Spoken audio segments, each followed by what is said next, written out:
Hey again. So it's about 4:45 p.m. It's about the time I seem to go out, if I do go out on some of these days. I don't know why. Just it seems like the beginning or whatever, the early part of the day seems to go so fucking fast. I can't even keep up with it. And then I want to get out before it gets too dark. Not that I mind to be in the dark or whatever, but when it gets darker, it also gets a lot colder. I'm like, I don't feel like doing this shit when it's super cold. But anyway, as usual, I will show you the fairly nice scene around me, I suppose.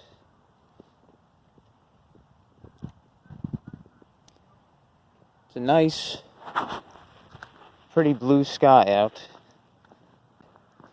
Still kind of, by my standards, a little bit cold, so there's that. I wanted to talk about just a few things on this little walk, I guess.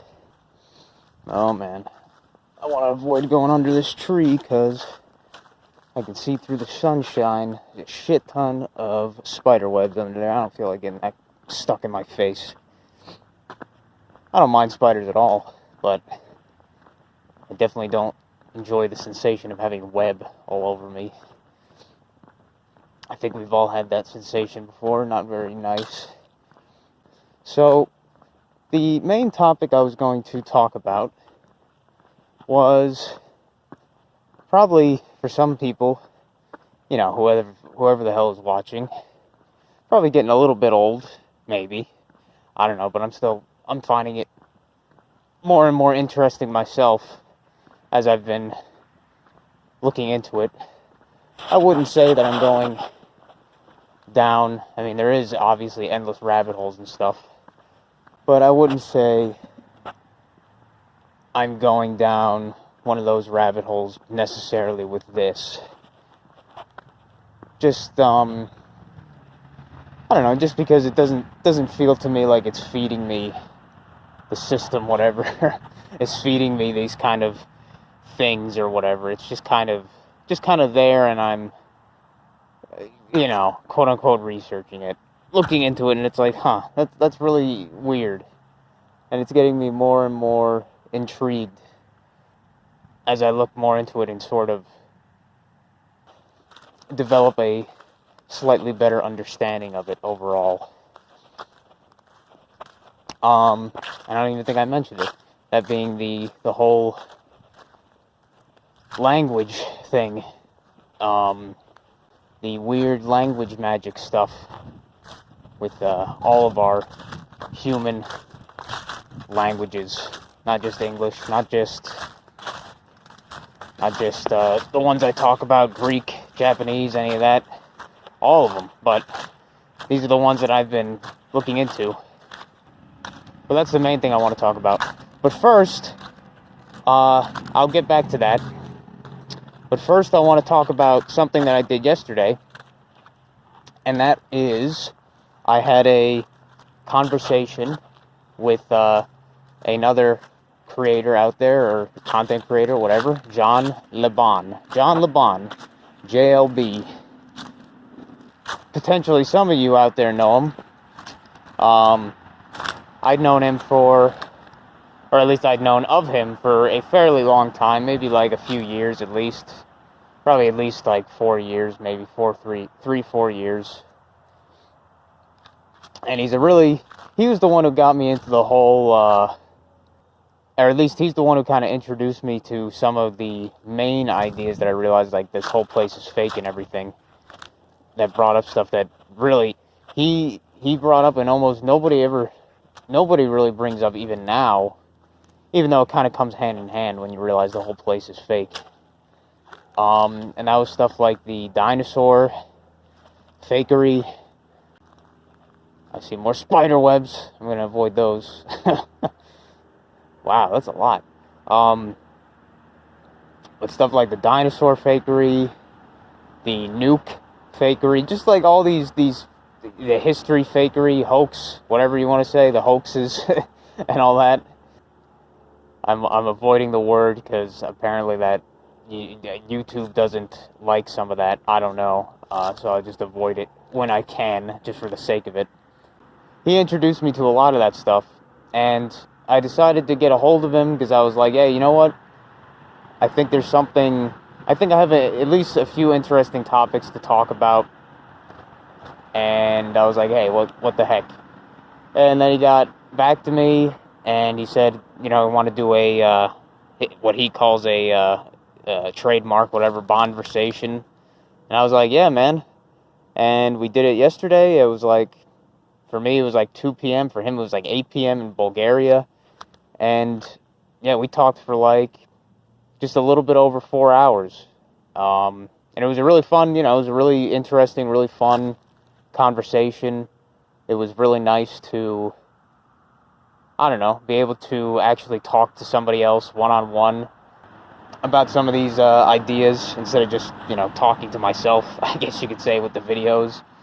And, you know, being able to talk to someone else one-on-one in real time about these things that, you know, we obviously really can't talk about to other people, or they just don't understand whatever. They have no idea what frequency or what we're referring to and everything, what we're on.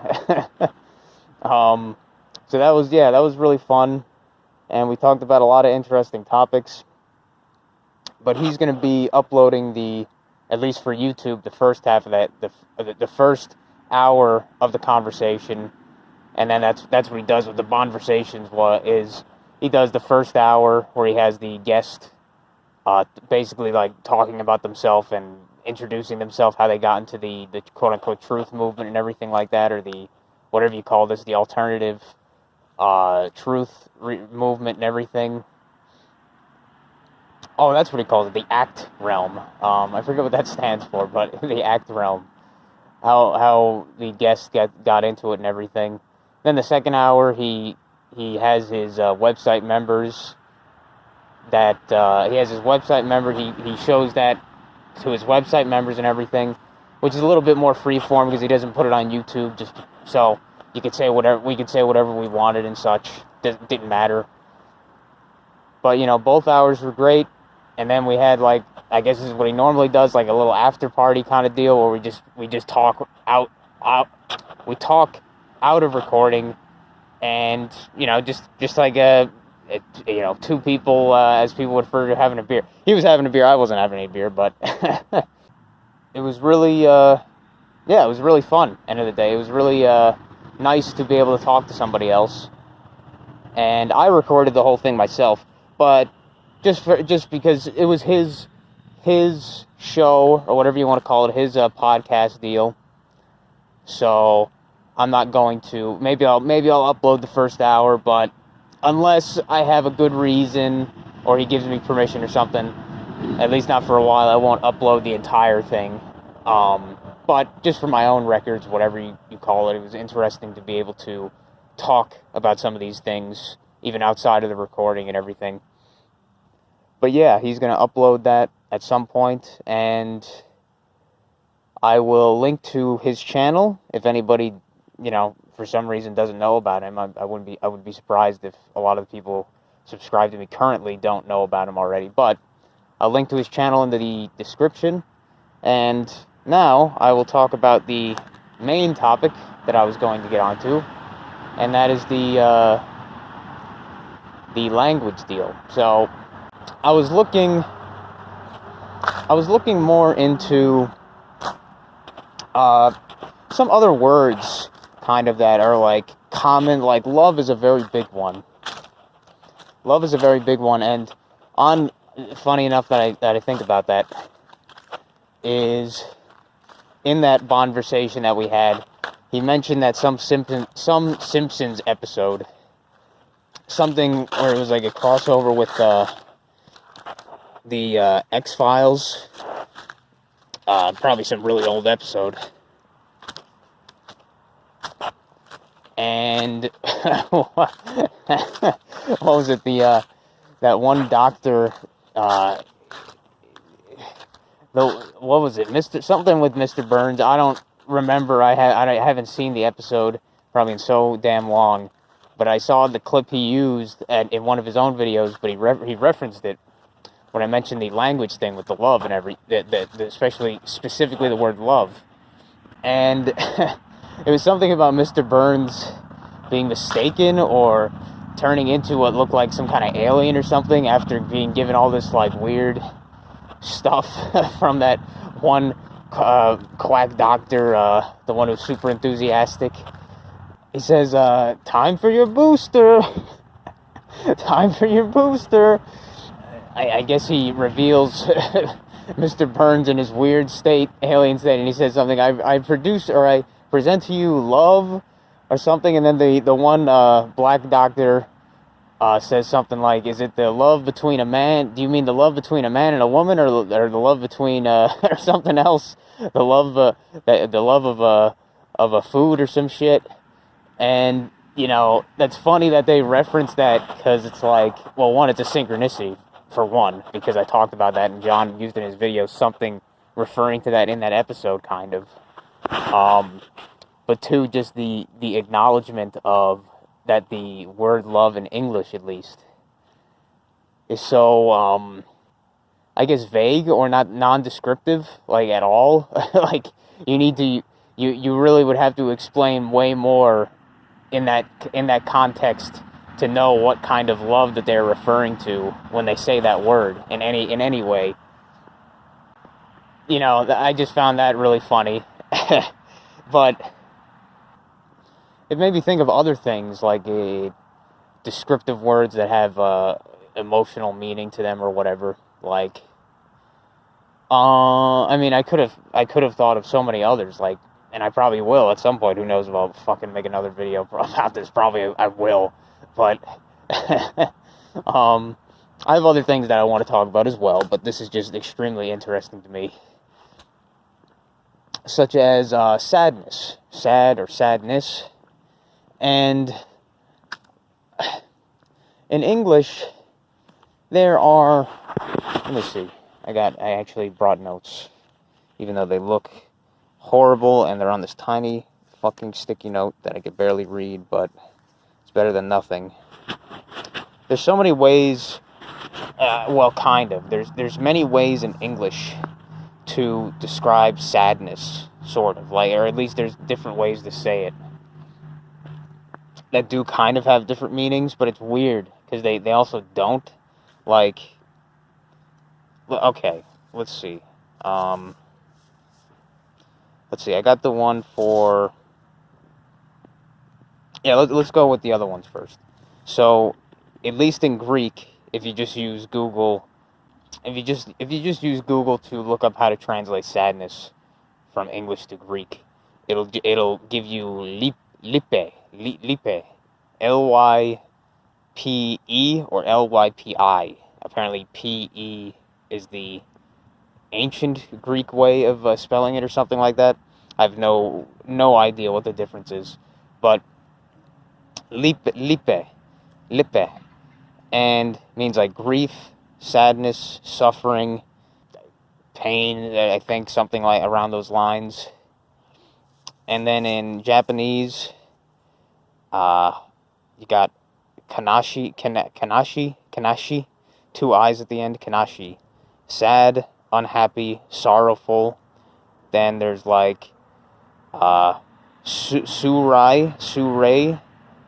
with a T, Tsurai, surai, painful, depressed, bitter.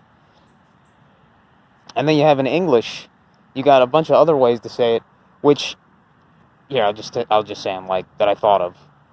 Sadness, sorrow, regret, grief, anguish, suffering. You know, that's kind of just slightly different ways to say it, I guess. Usually, at least what I would think with those words is like different intensities of these kind of things, maybe. If somebody said them in English, I would be like, maybe sadness and depression, or sadness and sorrow, or sadness and anguish would be like different intensities. Like one would be you're sad about you're sad about you dropped your ice cream on the floor or something. You took the first lick. Or anguish would be like, I don't know, you had a miscarriage or something like that of your first baby or something awful like that. But, I find it so weird that at the same time, when you look at, sorry, I'm looking at the note, but when you look at stuff like this online or you look it up, if you go to like the thesaurus websites and stuff and such, they give you the first results of definitions, is like, at least with English and the other ones too, they like almost loop over on each other in some ways. Like, it's hard to describe. Like, you'll look up sadness, and then it'll describe it as like sorrow, anguish, so stuff like that. But then when you click on sorrow, it'll say like sadness, anguish. And then if you go on anguish, it'll be like, you know what I mean? Like, it'll kind of loop over on itself. Like, the meaning of a word is the meaning of another word, and that meaning of that word is the meaning of the first. It's like, what the fuck? It's like a Groundhog Day. Like, it doesn't have a, I don't know. It's the words are, the languages and the definitions are so fucked up that they don't. It's kind of like with the idea of like atoms, whatever you want to say, like the physics kind of deal, where it's like, I don't know, you have a piece of metal or you have an ice cube, whatever, any material, and at least what we're told by physics, which I don't really believe anymore, honestly, but what we're told is that if you break that down, it becomes molecules, which are made up of, and those molecules break up into atoms, and then those atoms break up into protons, neutrons, and electrons, and then, what they would say is that those break up into quarks or whatever, and then that could break up into something else, a dark energy or whatever shit. I don't believe almost any of it, but at this point anymore, but that kind of thing, like these words and these definitions, they don't have like a root definition, whatever you could say, like a thing that they can go back to. They just kind of loop over around on each other. It's very odd, at least when you go on these dictionaries and stuff, which you have to think like, okay, where did these dictionary definitions come from in the first place? Obviously, like, I mean, even trying to ask that will lead you on an endless goose chase, obviously, because they obviously just came from nowhere. They came from nothing. They were created from the ether, whatever. There's no specific date that they were created or whatever time. They're just kind of always there, and that's the purposeful confusion about it. Is like, just like all these things, like, where did this come from? Where did that come from? And it always just leads to the same kind of confusion, or you can't even define it. You can't even possibly explain it. It's impossible. And that's especially true with these words. So, yeah, it is so strange that they kind of like loop back on each other. And it's not just in English. Like, it's I will say that it is very, very difficult to use these search engines when you are trying to look up words that are outside of your language, I guess you could say. Like, it's weird. It's like in English, almost everything can be redefined into English, it seems, because, maybe it's just because I don't know the other languages, so I'm not looking them up in those other languages. But it is so strange. Like, I think you could get what I'm saying here. Like, when I'm looking up something like meaning of sadness, it'll give me the meaning of sadness by the dictionary definition for the English word sadness. And then if you look up, say, something like sadness in Japanese or something, and it'll give you a literal translation without any like real context of that word. to that language that you asked for, like Japanese or Greek or whatever, any language. But so much of the time is that it doesn't have the proper ability or whatever. I'm sure it has the ability, but it does it on purpose, obviously, to confuse you, where it won't give you the proper context of those words. It'll just be the literal thing. So if you like talk to somebody that speaks that language fluently, you know, if he just gave them that word, they'd be like, what the fuck are you talking about? And it's hilarious too, is that if you give straight the Google translation definition of, say, sadness or something, yeah, like sadness, or yeah, let's say sadness.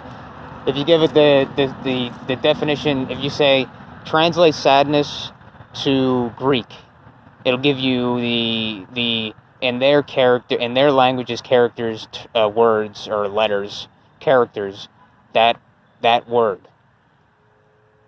And then if you take that, if you copy and paste that, and then do it again, where you say, all right, translate this Greek text or these characters to English, it won't be sadness. It'll be something else, like grief or something like that, like almost a completely different word in some ways. And it's just kind of fucked up that it does that. And it's just kind of the magic of the languages at work, obviously. But I guess the point I was trying to make there was, you will look up these things, and certain languages, you know, one could rationalize that, oh, it's a popularity thing. Like, some languages are just less popular looked up than others. Like, the reason that Japanese, you're able to get so much detail, one, you kind of need it, because the Japanese language is fairly complex with its different contextual differences between words, but almost none of the sites, or whatever, almost none of the sources will immediately give you that useful context differences. Like, oh, here's the 20 different ways you could say this in different contexts and what they mean. But you'll have to usually look way farther down by someone who's like, you know, not a robot or whatever that wrote the site, or or going by these dictionary websites and stuff. Say, when I look up stuff for Greek, even though Greek, I'm sure, is a pretty popular language, it'll come up with way less results and way less detail. It'll just be all the robot kind of sites that were made by, you know, just a automatic AI thing.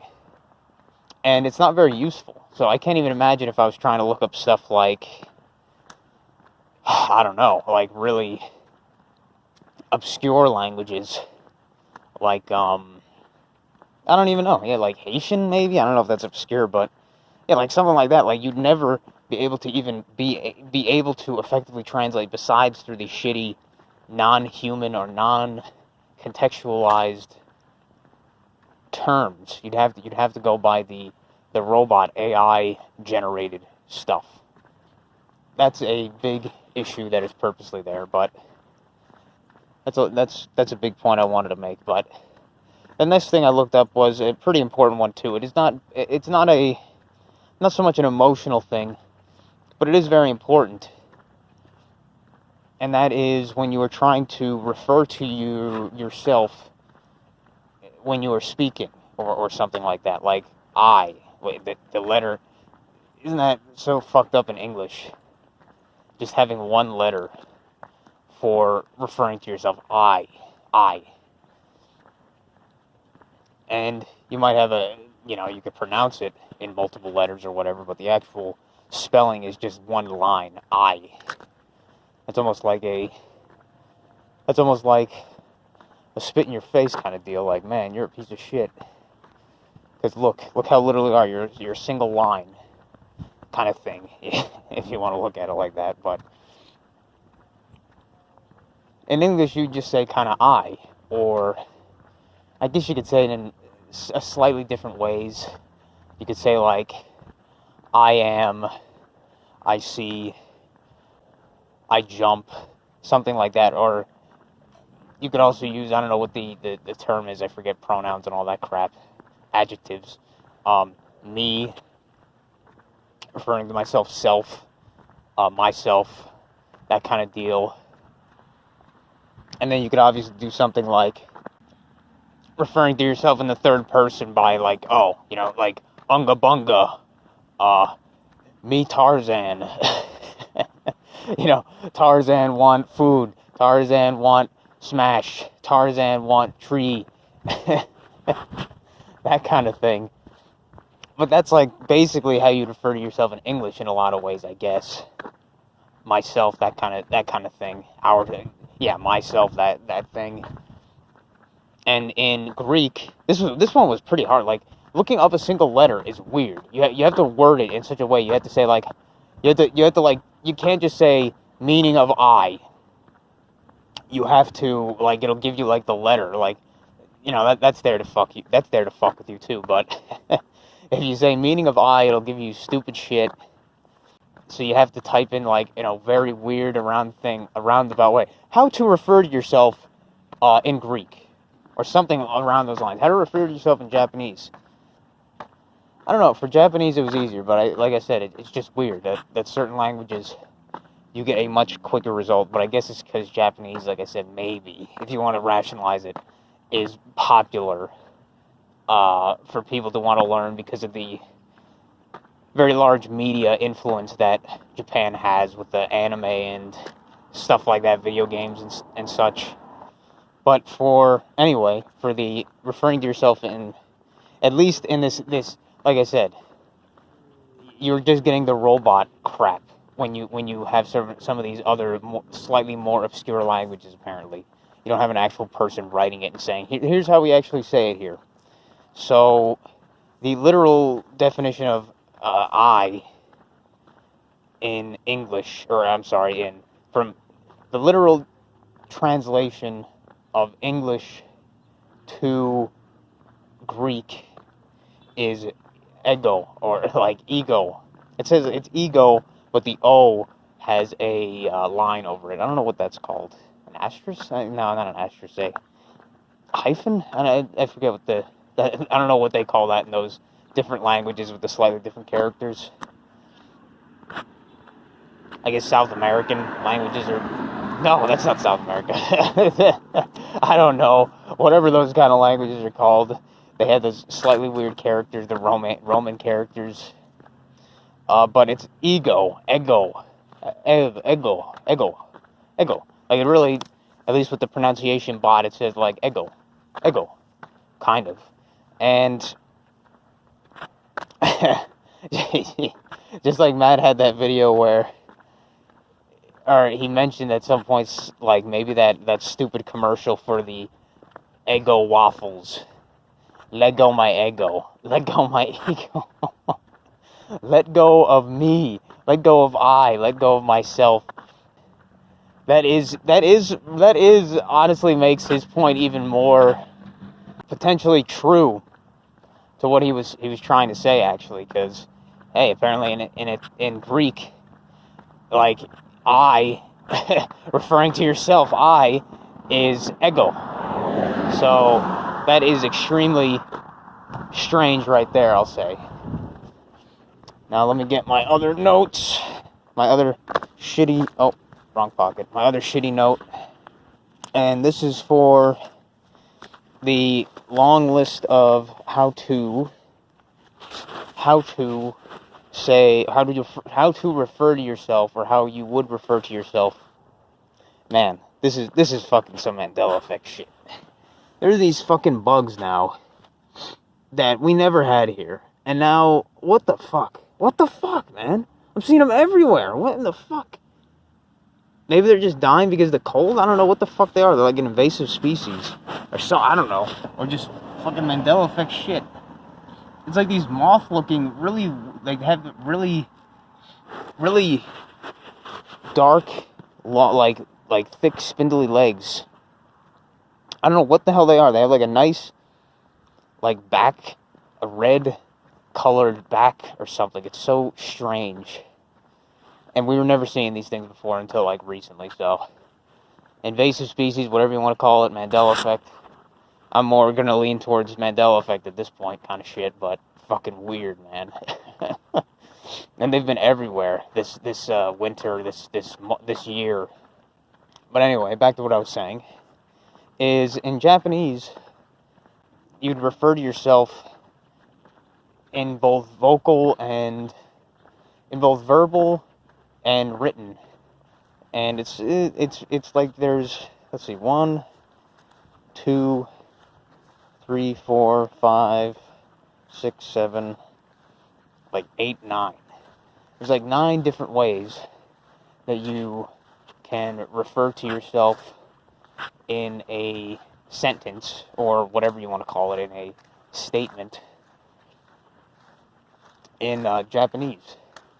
And, you know, with Greek, it was like at least 6 or 7 for love alone. And this is just what this person, this was just what this person listed. They said there might be, outside of what they know, outside of Tokyo, there might be so many different ways to say these things, like dialects or whatever. And I'm not sure what that means, but it is just extremely weird that, once again, at least maybe I'm just ignorant of my own language. It's like we do have so few ways to properly reference just words in general, just properly communicate in this way with context.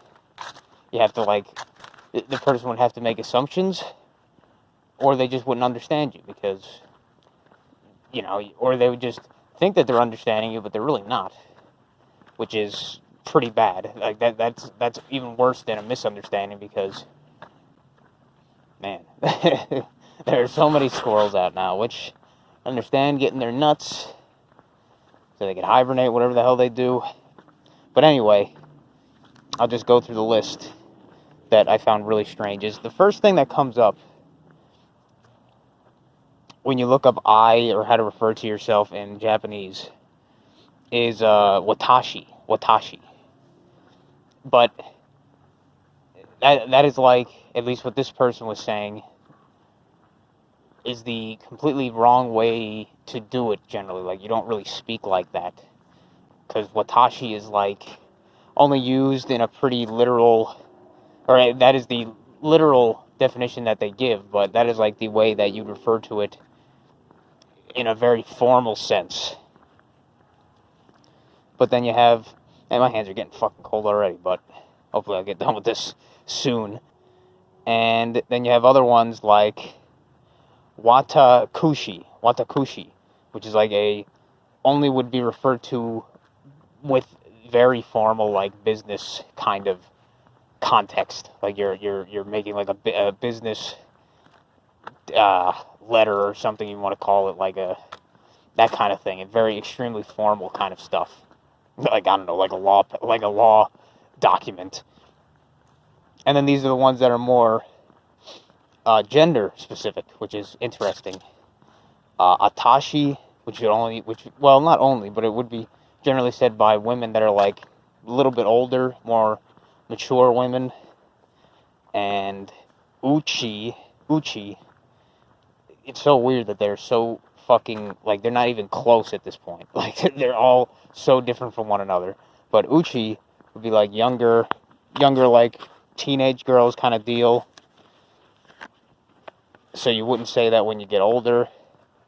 And then there's another one that isn't specifically a word, but it would be like, just like I was saying before with the English, where you'd be like a caveman, like me, Tarzan, referring to yourself in the third person with your own name.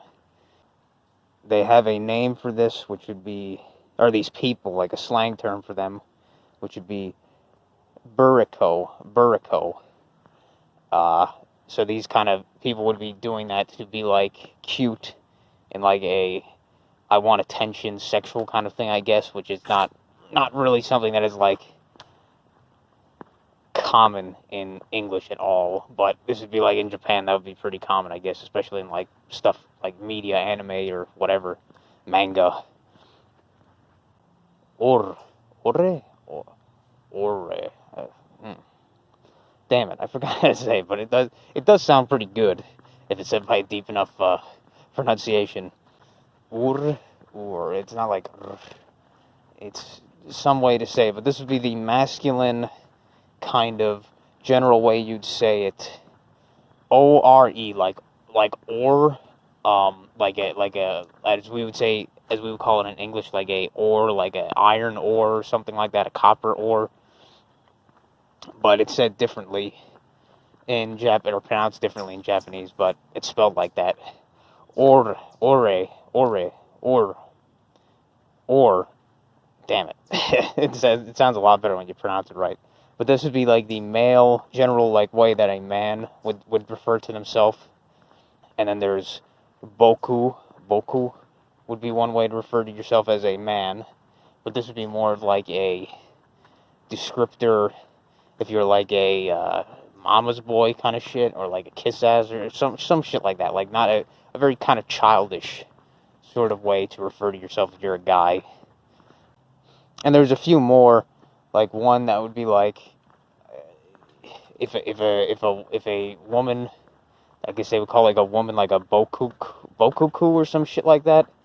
It would be basically like fucking some chick who's like really awkward, autistic or something like that. Something like that. And it would normally just be used as a derogatory term, pretty much like, yeah, you're fucking weird. And that would mostly be used in, you know, you would generally, you would not refer to yourself as that because you'd be insulting yourself basically, but that is what it is used for, and say when they're trying to have a awkward, weird female character or something like that in a manga or a anime or something. Besides that, is that you realize quickly, you know, like almost immediately, that it is all contextual. Like the person was saying that it would be weird for a guy to, in Japanese, to say uchi or the akashi, and it would be weird for a woman, even more weird for a woman to say or, ore, oro, or whatever, and or boku. And wakashi is only really used, or watashi is only really used in like formal speech, I guess. And they also said this is all a regional thing, is that apparently uchi in some parts of Japan is used normally, and it's not just used by young girls or anything. So it's like all a dialect thing. While it's the masculine and feminine thing, this is obviously not a thing exclusive to Japanese. Is that I remember I took Spanish classes, and I barely really remember much shit from my Spanish classes, but in Spanish, at least from what I learned, they have almost so many words that they say. Almost everyone seems to have an ends with a masculine or feminine version, I guess you could say, or an extender to it, which would be like an A or an O. O for masculine, A for feminine. Like, necesito would be like necessary or something like that. Necesito would be a man would say it, necesita would be a female would say it, or something around those lines. You don't really have that in English, for one. It is strange. So I guess it is mostly there so you can know what the writer is, or something like that. It's strange. Like, they, just like with the Japanese, it's all contextual. Oh yeah, that's what I was gonna say, is that with the Japanese too, is that the characters, you can write them differently, and they mean the same thing, but they do mean something different. Like they mean the same word, but they have a different meaning to them in that same word if you write it differently. With ore or oro, ore, whatever, or with that one, you could write it like 3-4 different ways apparently, and they all mean something slightly different. Like, one would be considered like an informal, one would be like, oh, you're like a badass way to write it or something like that, or the person's a badass. The other one would be like a informal, childish sort of deal or something like that. It's just like endless, which makes the entire language by default, obviously, as they say, more complicated. Which, I don't know, I think they all have a lot of distortion in them, but some might be better than others in that regard, because you could give that context.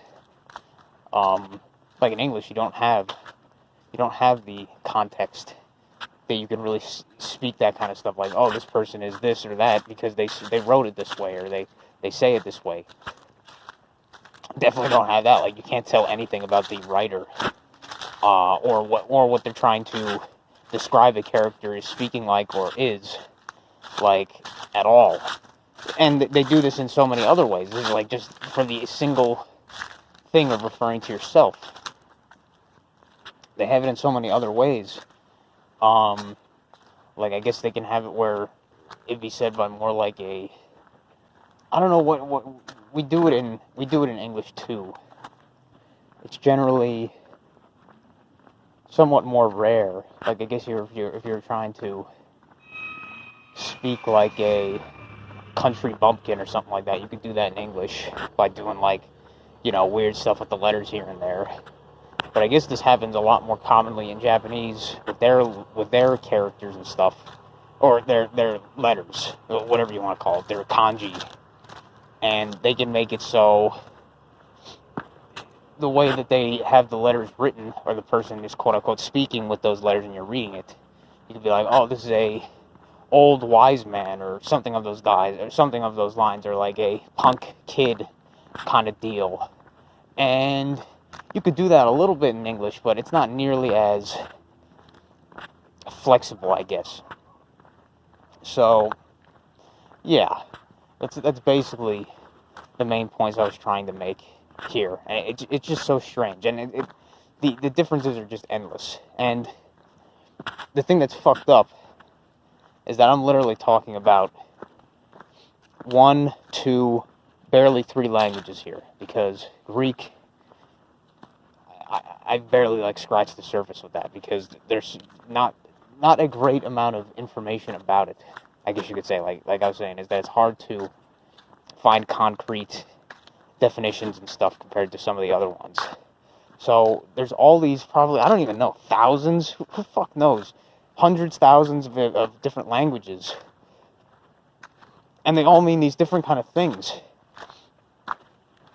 Like, I can't even imagine how distorted. It sounds stupid, but they mean similar stuff. Like, say, when I'm doing English to Japanese, it comes with an answer, and it's kind of close. Like, it's almost never really that close, but it's kind of close. And if I do English to Greek, it's like, yeah, it's kind of close, but it's really not that close. It's still off, distorted. Now, imagine if you try one that is, like, so different from each other, like Greek to Japanese, or I don't know, Japanese or Greek to Haitian or something like that. Like, it becomes even more distorted. I can't even imagine. It's just like, holy crap. Which is, yes, I'm still extremely interested in this topic, even though I know it is, like, so clearly just one of those giant rabbit holes. Well, maybe not so much it's a rabbit hole in itself, but just something that you could just go down and be like, wow, this is never fucking ending, how fucked up it is. And I still want that idea of trying to get away from the languages eventually, but at the end of the day, it is a pretty interesting thing that I can still talk to with most people, and they would get what I'm saying, sort of. Like, I could mention this to a normie, and I have, and they would be able to kind of understand what I'm talking about. Whereas if I told most people, or most people in general, and obviously almost every normie, if I told them about communicating with our minds directly, or with wavelengths, or, you know, putting out transmissions through our soul and everything like that, and putting out frequencies and communicating through that way, they would be like, what the fuck am I talking about? So, you know, it's just kind of one of those things that this way I can talk about this similar thing and still have more people understand what I'm trying to get at. Whereas with if I specifically always go to, which I eventually want to, I guess, if I can get more of a grasp on it, I guess, myself, is talk about that kind of language, or the communicating through wavelengths and frequencies, and through our soul and through our brain, whatever you want to say, through our mind, directly, like telepathically sort of shit, more so than through these stupid, fucked up, magical, weird, distorted languages that we use. But yeah, thanks for listening to my rant, and I hope you found it interesting, but thanks for watching, and I'll see you next time.